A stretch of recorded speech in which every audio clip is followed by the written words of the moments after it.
I made a video just the other day talking about the positives of living in the UK. And it's funny because every time I take a positive outlook on it, I seem to get more of a backlash. People saying, oh, it's not worth it. And for a lot of young people specifically, I'm hearing this more and more. They want to leave the UK, they want to move somewhere else.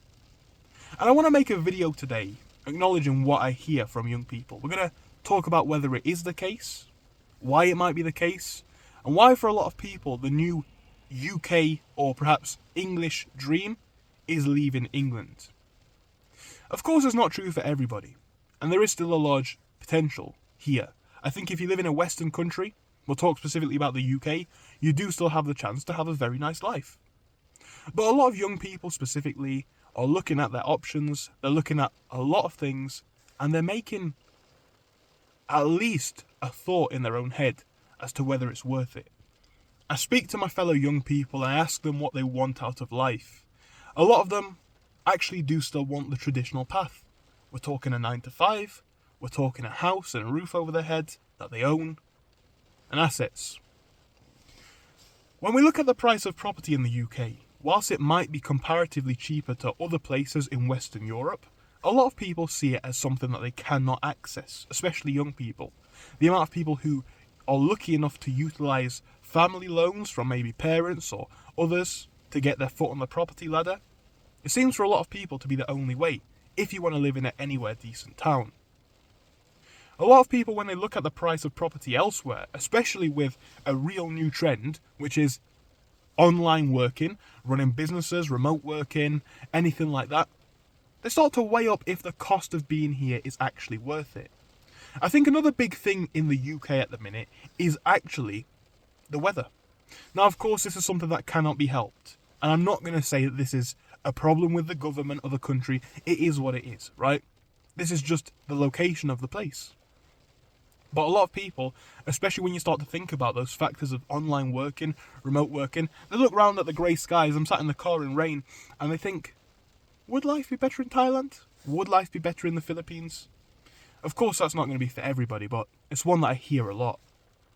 Then we've got the sort of government / political / financial situation in the UK. I know a lot of people here do not really agree with a lot of policies from government. I know a lot of people don't agree with a lot that's going on. The economic situation in some ways is getting worse. I mean, I don't like to be negative, but we can't avoid facts. Of course, there are still some big towns and cities even that are strongholds of economic prosperity. There are some cities that are very well maintained and still very posh. But we've done enough episodes now of, boarded up Britain, as we've called it, to know most of your high streets now are pretty basic, pretty dead. Then you start to think about the crime. And of course, again, this is very area dependent, but even in the life that I'm living, which is not necessarily a very dangerous one, I would say, at all, you can notice that crime is rising. Public services are falling. This is just the truth. And of course, some of these are subjective. Whether it matters or not is up to you. I'm not trying to sway anyone's opinion. I'm not even necessarily saying this is what I believe is best for everybody. We'll get to that in a second. Then you start to think about other things, like the quality of services, the quality of food even. I was just over in a lot of places in Eastern Europe actually, but I'll give, for example, when I went out for food in Latvia, right? I went out for a Burger King and I was astonished. It might sound random and weird, but I went for a Burger King and I was like, it doesn't taste like that in the UK, it's very, very nice quality. And of course, that's just one place. I'm not saying it's going to be the perfect place or anything, but the quality of a lot of foods and services in the UK seems to be becoming very Americanized. I think about 10 years ago, we looked at some of the, I'm sorry Americans, but some of the crap that American consumers were dealing with in terms of food quality, and we thought, oh, well, I feel like, in fact, no, not even I feel like a lot of people feel like that is increasingly becoming the case here. And I think it is. I really do think it is. Of course you can still eat fresh. Let's not tell lies. But then we can talk about the cost of that. The cost of food. The cost of goods. The cost of services. Especially if you want high quality ones. And then you start to think about your life, and especially for young people, because again, this generation of workers, you could say, a lot of them are different. This is not the generation of the 60s or the 70s or 40s. How many people that you know actually have online jobs? I know quite a few.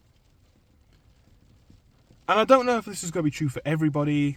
I'm not saying it's necessarily good or bad. I'm going to talk about even my situation, right? I'm an online business owner. I've got a certain amount of money in savings, which is, I'm not going to say massive, of course not, but it's substantial enough. And I've got an income of X amount of thousand a month. When it's all online, you have the potential to up and leave immediately. Obviously, assuming that you can get citizenship and visas and whatever, but let's just say theoretically. And a lot of people, I think, now are thinking, well, what is the purpose of staying here, right? And I'm not saying that's necessarily what I'm thinking, but imagine you're a young person and you're like, okay, so my town's getting worse. I don't agree with a lot of governmental policies. Taxes are quite high compared to some places. The rewards that you get for those taxes are pretty bad. The chance of owning property in a nice place for a lot of people, they see, whether it's correct or not, they see it as being slimed on. And a lot of people are thinking, right, so I've got this opportunity to just go somewhere. Why not? I don't think that the UK is the worst place in the world. I think that this argument, people paint it with a very negative light. I think people are trying to suit a narrative. I think that's my honest opinion. And the narrative is obviously, UK in decline. I think what we need to acknowledge, though, is the situation for most people. Now, if you've got an online job, or an online business, or some sort of remote work, whatever it is, if you make money online and you don't have physical assets or a need to be here, there could be a very, very strong benefit to moving somewhere else. I don't want to say a specific country. It depends on what your net worth is. It depends on what culture you think you'd fit in with. It depends on a lot of things, right? But I know a lot of rich entrepreneurs move to Dubai. I know some people move to Eastern Europe. I know some people move to Southeast Asia, like Thailand and the Philippines. For those people, if you're in that market, maybe somewhere else is better. But the truth is, if you are a 9-to-5 worker, the situation is very different. If you're an average person, the UK situation is not that bad. The reality of it is, though, it does appear to be getting worse. With the economy being basically stagnant, with wages not really seeing massive rises, or perhaps inflation-based rises in a lot of sectors, cost of living rising. There's a lot of issues, right? Can it be fixed? I like to think of myself as an optimist. I don't think that the UK is broken to the point where it cannot be fixed. And I know a lot of people will say, everyone should stay and fight for what they think is right. But I think the truth is, you need to go where you're treated best. I think that's the reality of it, in my opinion. And I'm not saying that's not going to be the UK. I'm not saying it's not going to be Thailand. I'm not saying it's not going to be Dubai. It's obviously going to depend circumstantially. And I get a lot of people, when I say the UK's good, or Dubai's good, or Thailand's good, I get a lot of people say, well, I live in a... Great. Of course there's going to be circumstances where this is going to vary. But there is a growing sentiment amongst young people, those that I speak to, and those that I see in the comments of my own videos, that they want to move elsewhere. And I think, just as a point of note, before anybody perhaps considers that, do be aware of the fact that a holiday experience is not what living somewhere is like. You need money. You need income. Constant, consistent, stable income. And if you've got all of those things, maybe your answer is somewhere else. I want to hear your guys' opinions, because I know this is a big topic at the minute. The concept that the new UK dream, or the new English dream, is leaving England and going somewhere cheap and sunny and nice. I don't know. I just see that a lot of people are very, very disenchanted with what's going on in the country. Let me know if this is true, if this is not. Do you think the UK is still great for an average person? Or do you think there's somewhere better? Let me know in the comments, guys. Thank you for watching, and I hope I'll see you soon.